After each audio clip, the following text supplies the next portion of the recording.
And it's kind of funny, you know, once you're at it's all green on one side of the mountain, and then you come down this side and it becomes a desert.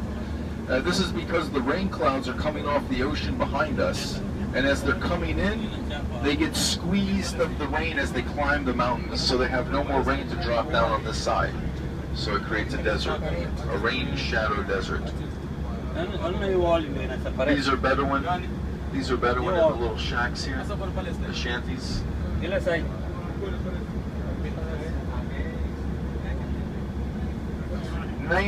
of the separation barrier, guys, is concertina wire. Fence and concertina wire, chain link fence. Only 10% is concrete. The wall went up at the end of 2001 after the Second Intifada, or during the Second Intifada. Israel started getting hit with terrorism on an unprecedented scale. Like, you know, there'd be like 3 buses blowing up from suicide bombers in a day.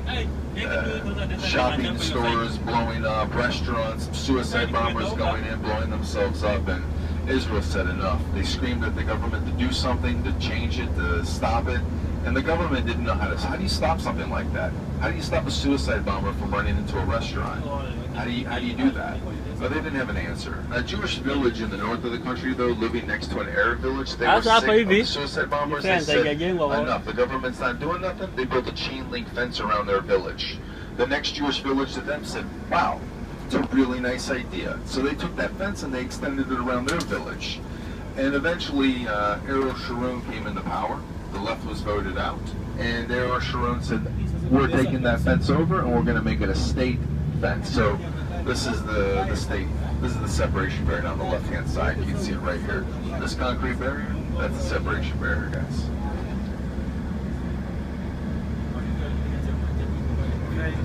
Palestine. Yeah, on the other side would be Palestine. Palestine. The other side is Israel. Yeah. So we're in Israel. On the other side of that wall would be eventually, I guess, the state of Palestine. Yeah. All of it used to be Jordan. Even where we're at right now, all this used to be the country Jordan, and for 19 years, and now it's all Israel. And guys, we're still on the Mount of Olives. We're like on the back side of the Mount of Olives.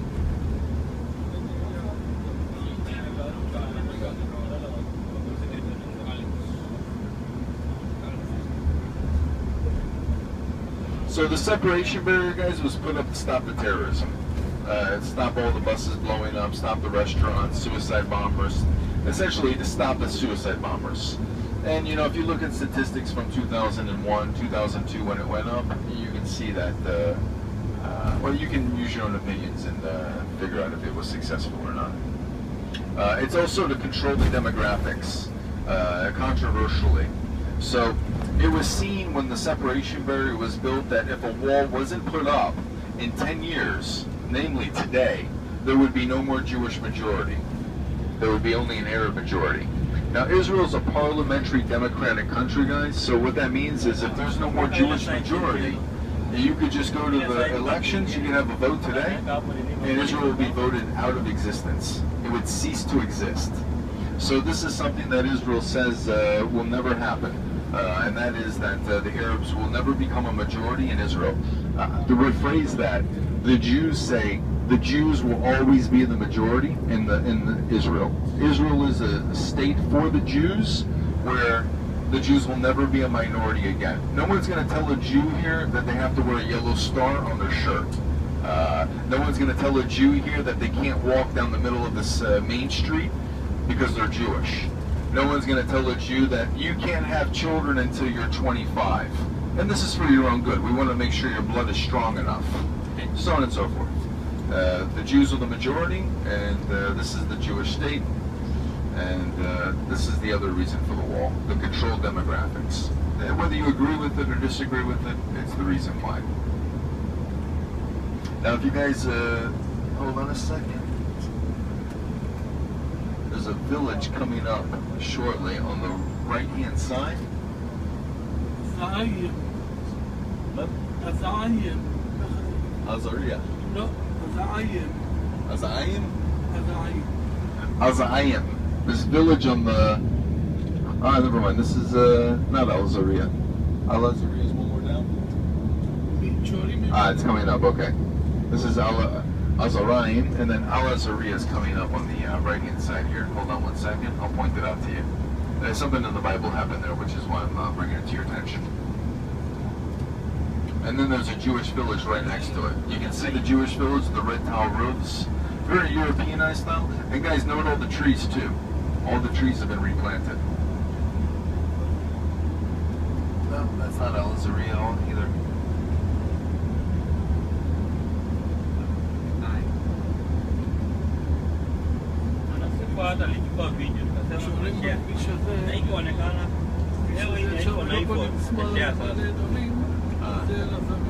Okay.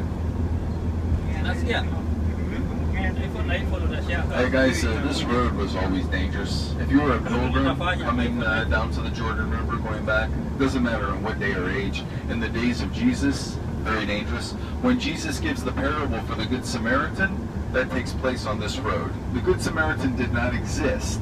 It's a parable. Jesus was given it to show a moral example of how someone should act. But that robbery and that beating would have happened to the guy right on this road. In the Crusader times, tons of Christians lost their lives on this road going back and forth from the Jordan. This road has always been a dangerous road.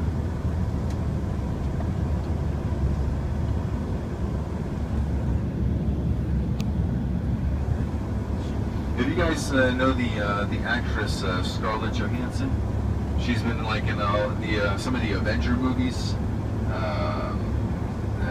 some recent movies that have come out. She got into some controversy over an Israeli company called SodaStream, and because it's here, the company's right in the area here, and this is the territories. This is considered to be the territories, so they had a boycott placed on them, the BDS.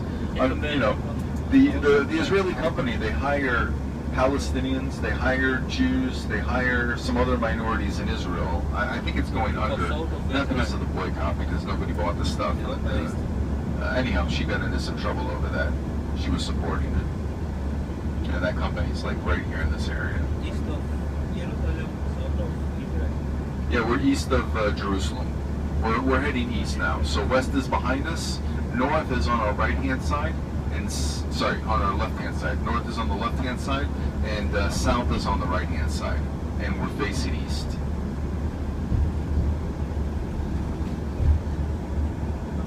That's a Bedouin woman.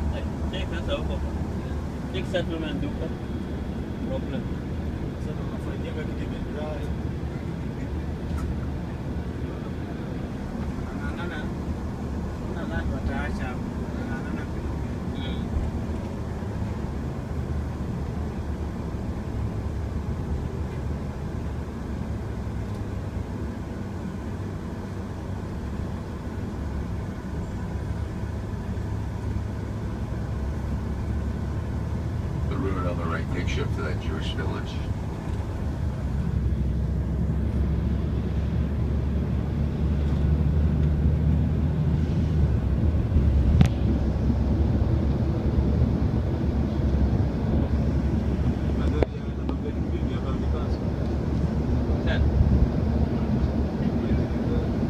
Zile huko. Kenya ni huko. Sijui maybe hapa pia. Wanakubaliwa kukimbia kwa barabara.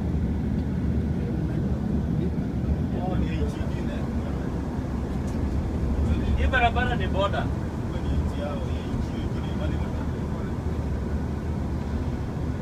Saint Euthemius. Let's say you're a Christian in the Roman Empire. All right. How do you prove you're a Christian? Well, you can die. What do I mean by that? Be a Christian is illegal.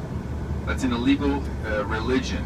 So you're going to be arrested by the Roman authorities, and you're going to be brought before the prefect, and the prefect is going to say, here, take this incense and burn it in honor of the emperor, who was treated like a god, or for Apollo, or for Zeus, so on and so forth. And if you say no, you die. That's how you can prove your faith.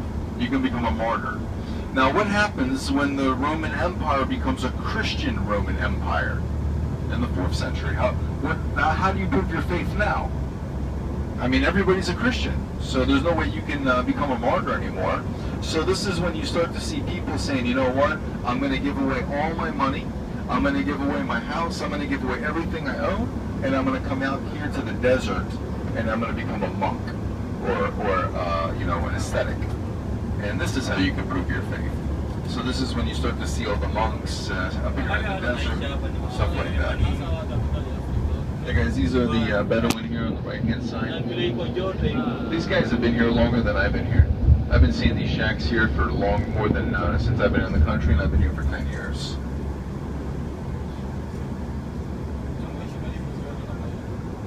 Those guys are millionaires, by the way. Those guys are millionaires. Now, obviously, the millions is not in the home equity. It's in the camels and the sheeps and the goats. It's in the livestock. Camels especially, guys, camels are expensive animals. Camels are like anywhere from like $50,000 to $100,000 here. That's like a Mercedes-Benz.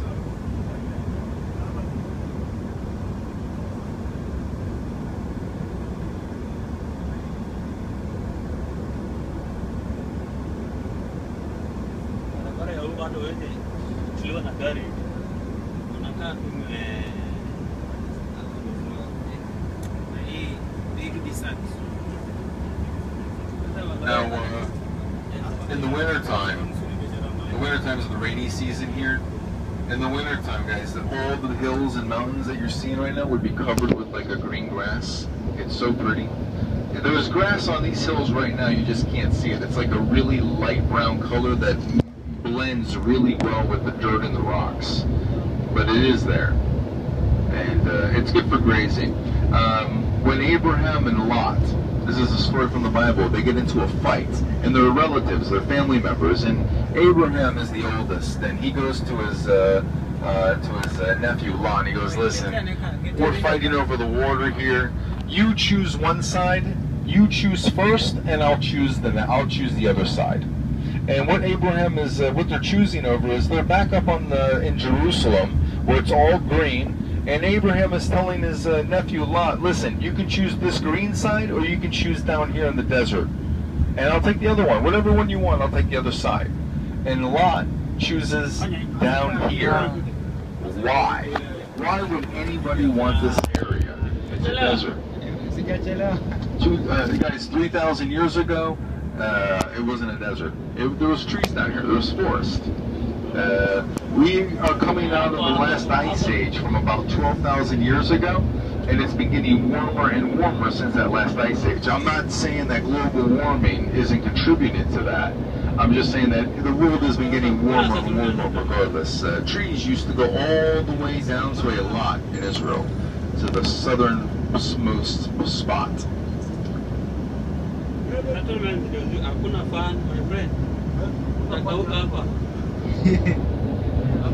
Millionaires are living there. Millionaires. Yeah. Yeah, guys, these are millionaires. Believe it or not, they're millionaires. It's their livestock. It's their camels, the donkeys, the sheep. Like over here on the hill, guys. If you look up on the hill, you can see all the what is it, sheep or goats? Right here. Hey guys, these are expensive, man.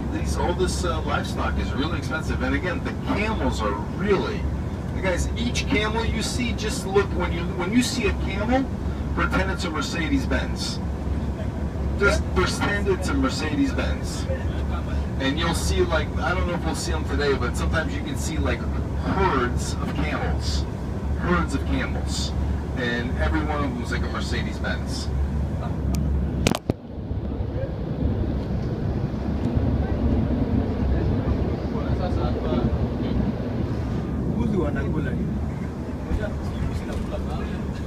Guys, we're gonna get ready to. We're driving downhill. We're gonna. When we get to the Dead Sea, guys, we're gonna be at the lowest point on the face of planet Earth, more than 400 meters below sea level. Right now, we keep on dropping. Like Mir, he's taking us down there, and your ears might pop a few times as we go down. We're gonna stop at sea level. When we get to sea level, you guys can hop off the